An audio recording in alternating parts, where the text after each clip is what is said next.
In this video, we pick up where we left off. I've already opened the player and selected the text labels.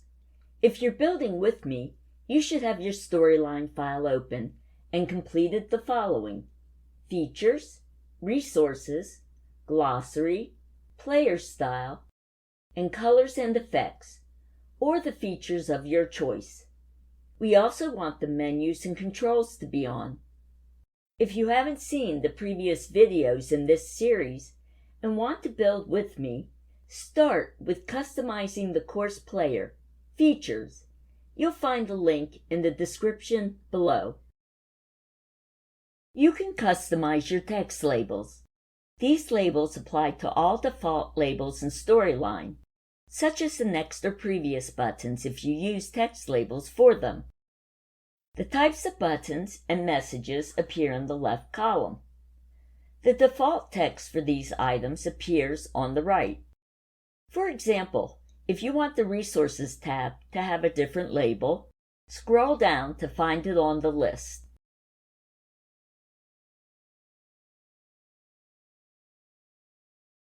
Click in the Custom Text field and type the name for the tab that you would like to appear.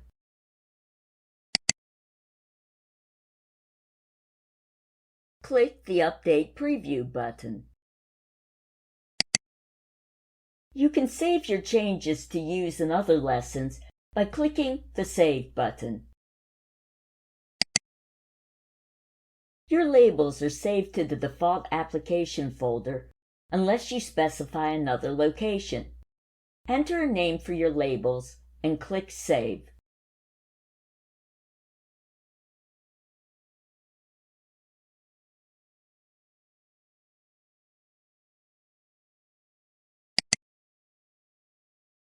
To use custom text labels that you previously created, click the folder icon to load your saved file.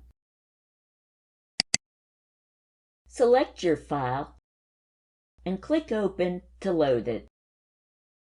Will your course be translated to other languages? If so, Articulate has already done some of the translation work for you. Change your text label language by clicking the drop-down arrow to see the languages available. Select the language. All the player buttons and messages listed in the table are immediately replaced with the selected language. The preview reflects the language change. If the preview has not updated, click Update Preview. Let's return the language to English. Next, let's click Other. Here, you can customize your browser settings. Select this checkbox to launch the player in a new window. Doing so enables the options Display Window with no browser controls and Allow user to resize browser. You can also select browser size by clicking the drop-down. The browser can be set to resize to optimal size or to fill the screen.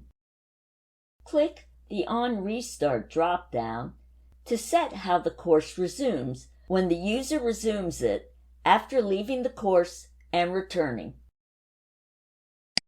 The options are Prompt to Resume, Always Resume, or Never Resume. For translation purposes, you can indicate whether the text reads from left to right or right to left. Disable Skip Navigation shortcut is an accessibility feature. Screen reader and keyboard-only users can skip repetitive player navigation controls, such as the sidebar tabs, and return to the first object on the slide simply by pressing a key. You'll find a link describing this feature in the description below. I'll uncheck Launch Player in New Window. Lastly is Current Player.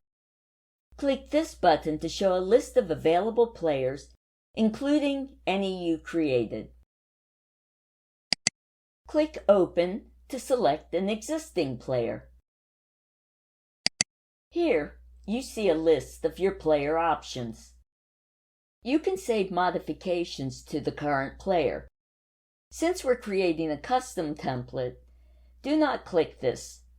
Click Save As to name your custom player. I'll call the player My Demo.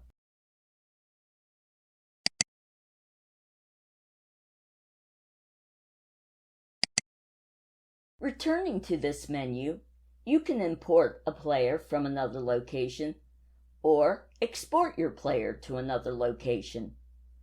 You can also reset the template to its default setting. Finally, you can delete the player. You can build and modify your player template at any time, but doing this early saves later rework and fills the early times in the project when there can be gaps as the project ramps up. Make sure you save your changes if you're following along. In the next video series, we'll customize our design theme. Thanks for watching.